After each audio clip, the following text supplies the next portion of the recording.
सत साहिब दर्शकों, आपका हमारे YouTube चैनल पे फिर से स्वागत है। आज हम एक ऐसा सवाल प्रस्तुत करने जा रहे हैं जो हर एक श्रद्धालु के मन में उठता होगा। सवाल यह है कि मोक्ष क्या है, मोक्ष प्राप्ति हम कैसे करें।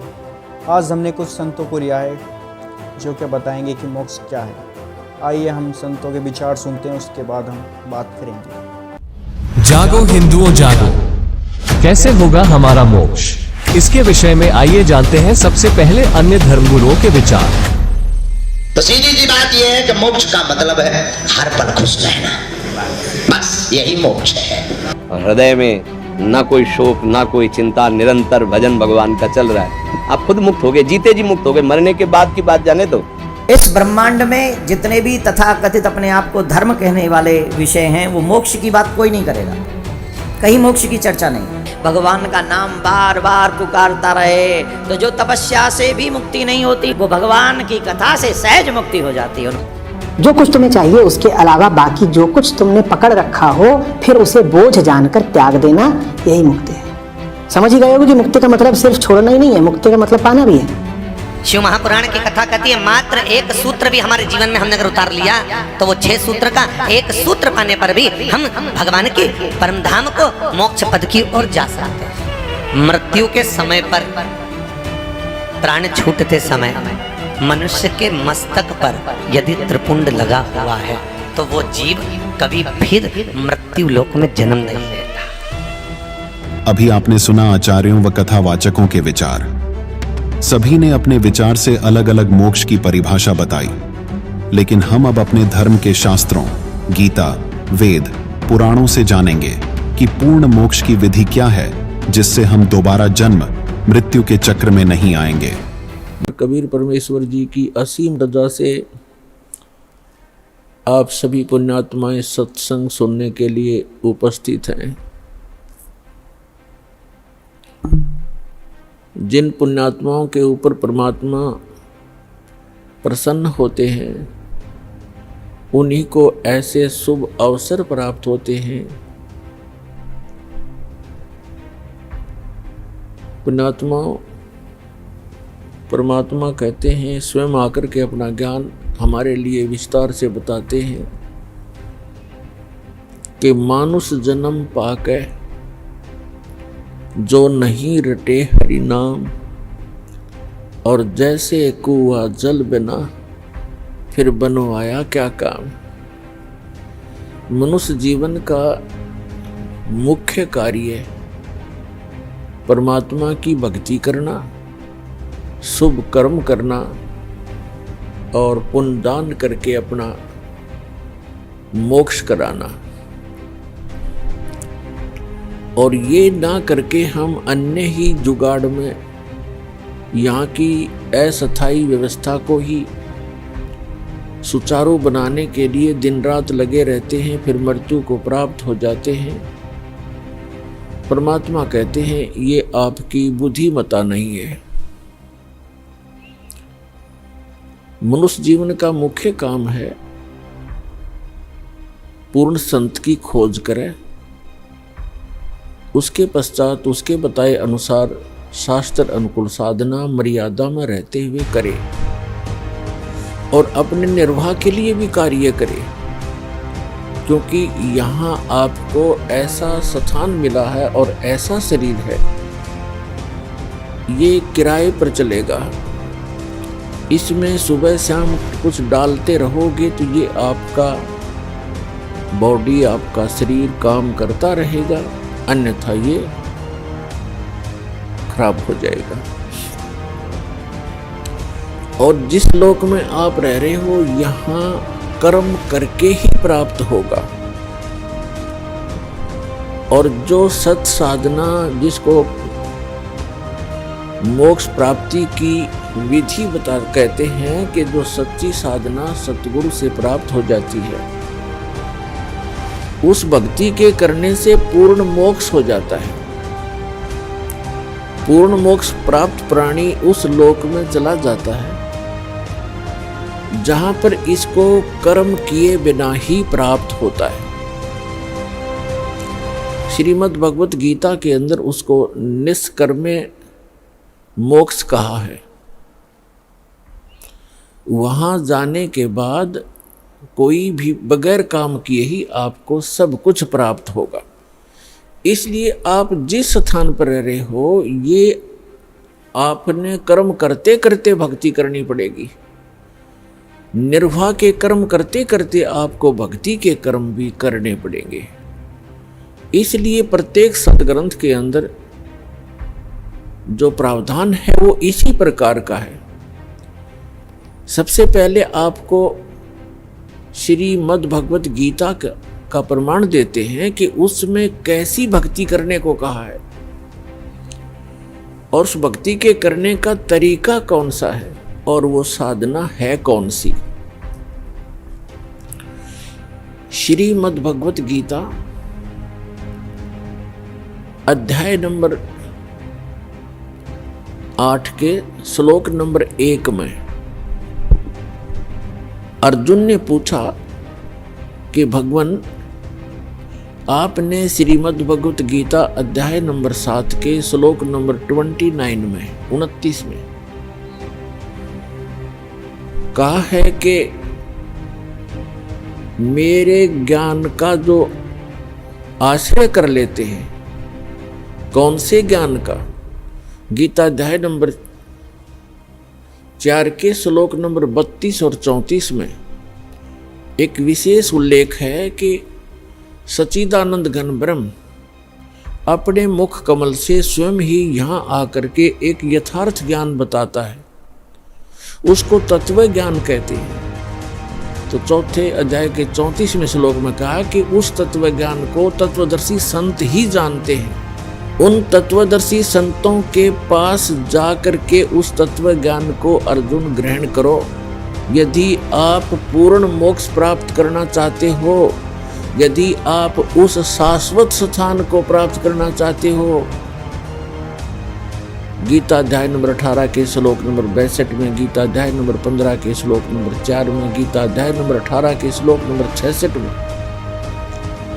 जो प्रमाण दिया है कि अर्जुन, तू सर्वभाव से उस परमेश्वर की शरण में जा, उसकी कृपा से ही तू परम शांति को और शाश्वत स्थान अर्थात उस अमर लोक को प्राप्त होगा, सनातन परम धाम को प्राप्त होगा, जहां जाने के बाद साधक फिर लौटकर कभी संसार में नहीं आते। तो गीता अध्याय नंबर 7 के श्लोक नंबर 29 में गीता ज्ञानदाता कहता है कि जो मेरे इस ज्ञान का आश्रय कर लेते हैं और तत्वदर्शी संत की खोज कर लेते हैं, वे व्यक्ति फिर क्या करते हैं? जरा मरण मोक्षाय यतन्ति ते तत् ब्रह्म विदु कृत्स्नम अध्यात्म अखिल च कर्मम। वो व्यक्ति जो उस तत्ब्रह्म से परिचित हैं और सारे धात्म ज्ञान से परिचित हैं और सभी कर्मों से परिचित हैं, वे केवल जरा यानी वृद्धावस्था के दुख से और मरण माने मृत्यु के दुख से बचने के लिए ही प्रयत्न करते हैं, उससे मोक्ष प्राप्ति के लिए प्रयत्न करते हैं। जो व्यक्ति तत्ब्रह्म से परिचित हो जाते हैं और सारे धात्म ज्ञान से और सभी कर्मों से कि बुरे कर्म करोगे तो बुरा फल मिलेगा, अच्छे कर्म करोगे तो अच्छा फल मिलेगा, तुमने उस दरगाह का मैल नहीं देखा, धर्मराज के तिल तिल का लेखा। आज कोई कोढ़ी है, कोई रोगी है, कोई कैंसर पीड़ित है, किसी को अधरंग मार गया है, किसी की जुबान नहीं है, कोई गूंगा, कोई बहरा है, कोई लंगड़ा, कोई दोनों टांग कट गई है, कोई और अन्य भयंकर आपदाओं का सामना कर रहे हैं मनुष्य शरीरधारी प्राणी। और अन्य प्राणी भी आप देखते हो, कोई कुत्ता है, खाद लगी है, कीड़े पड़े हुए हैं, टांग टूट गई, पिछले हिस्से को पैरालिसिस हो गया है, दोनों पैरों को लटका के घसीट रहा है। तो ये आपके पूर्व जन्म के कर्मों का परिणाम है। तो ये ज्ञान सत्संग से होता है कि जैसे कर्म आप इस मानव शरीर में करोगे वो आगे आपको भोग्य होंगे। इसलिए आप जी ऐसे कर्म ना करो जो आपको आगे उनका दंड भोगना पड़े।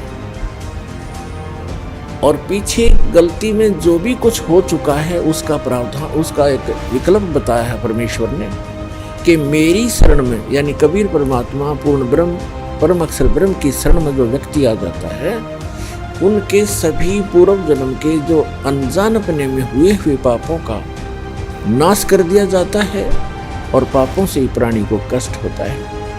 आगे फिर वो इस ज्ञान से परिचित होकर के भविष्य में ऐसी गलती वो करता नहीं, क्योंकि वो संपूर्ण अध्यात्म ज्ञान से और सभी कर्मों के परिणामों से परिचित हो चुका है। वो व्यक्ति केवल जरा और मरण, जरा माने वृद्धावस्था का कष्ट, इस मनुष्य के ऊपर, मानव शरीर के ऊपर सबसे बड़ा भयंकर दुख है। प्रथम तो वृद्धावस्था का और दूसरा फिर मृत्यु। आप सारा जीवन लगे रहते हो अपने परिवार को सुरक्षित और सुखी बनाने के लिए, और कोठी कार फैक्ट्री जचाने के लिए, और एक सेकंड में मृत्यु हो जाती है। बताओ किस काम पर सारा जीवन डिवोट कर दिया आपने, जो आपका था नहीं, आपके संग जा नहीं सकता, जिसको आप अनजानपने में अध्यात्म मार्ग का ज्ञान ना होने से, परमात्मा कहते हैं आप यहाँ अस्थायी वस्तुओं को स्थायी जानकर बालकों की तरह अपना सारा जीवन वहीं नष्ट कर देते हो। और जो कुछ भी आपके पूर्व जन्म के भाग्य में है और वही आपको मिलता है। आप अपनी चतुरता के कारण, अध्यात्म मार्ग से अपरिचित होने के कारण आप अपने भविष्य के कर्म और खराब कर लेते हो। इसलिए ये आपको एक तत्व ज्ञान रूपी दीपक दिया जाता है, एक टॉर्च दी जाती है, जिसकी रोशनी में आप अच्छे रास्ते पर चलें, गड्ढों और झाड़ जंखाड़ों में ना घुस जाएं, जो आपको दुखदाई होते हैं। तो प्रसंग चल रहा है कि जरा और मरण से छूटने का प्रयत्न जो करते हैं, तो जैसे आप अपने बच्चों की परवरिश के लिए, इनको सुखी बनाने के लिए अपना सारा जीवन लगा देते हो और भक्ति साधना करते नहीं, तो जो कुछ भी आपके पूर्व जन्म के संस्कार प्रारब्ध में, किस्मत में लिखा है, आपको केवल उतना ही मिलेगा। मासा घटे न तिल बधे, विद ना लिखे जो लेख। परमात्मा ने, विधाता ने आपके कर्मानुसार जो भी आपके प्रारब्ध में, आपकी किस्मत में जो लेख लिख दिए, वो आपके किसी प्रकार के भी प्रयत्न से ना कम हो सकते हैं, ना वो बढ़ सकते हैं, अच्छे या बुरे। फिर क्या बताते हैं, इसके साथ साथ एक विकल्प बताया है कि सच्चा सतगुरु मेट कर ऊपर मारे मेघ। सच्चा सतगुरु, वैसे तो सतगुरु कहना पर्याप्त है, पहले तो सतगुरु शब्द की क्यों आवश्यकता पड़ी? गुरु शब्द पर्याप्त है। गुरु का अर्थ होता है मार्गदर्शक, लेकिन नकली गुरु घने हो गए, इसलिए सतगुरु शब्द संतों ने, परमेश्वर ने प्रयोग किया कि जो सच्चा गुरु है वो ही कारगर विधि बताता है। फिर ये सतगुरु निरे हो गए, ये राधा स्वामी, धन सतगुरु, सच्चा सौदा, सिरसार, जगमाल वाली, ये तेरे सारे निरंकारी, ये सारे सतगुरु कहने लगे। तो इसलिए संतों ने एक शब्द और बोल दिया कि सच्चा सतगुरु। अब सतगुरु भी सच्चा चाहिए, नकली गणे हो गए, जिनको कह का पता नहीं, अध्यात्म मार्ग ये जानते नहीं, इन्होंने भी सतगुरु जो अपने उपमा लगा ली। तो यहाँ बताया है कि सच्चा सतगुरु यानी सच्चा सतगुरु मेट कर ऊपर मारे मेघ। तो इस मनुष्य जीवन को सफल बनाने के लिए सबसे पहले आपको सतगुरु की आवश्यकता पड़ती है, सच्चे सतगुरु की। और पुण्यात्मा, इस विश्व में वर्तमान के अंदर इस दास के अतिरिक्त वो सच्ची साधना और ये तत्व ज्ञान, सत्य ज्ञान किसी भी आज के मार्गदर्शक के पास नहीं है। तो ये दास ही वो सच्चा सतगुरु है।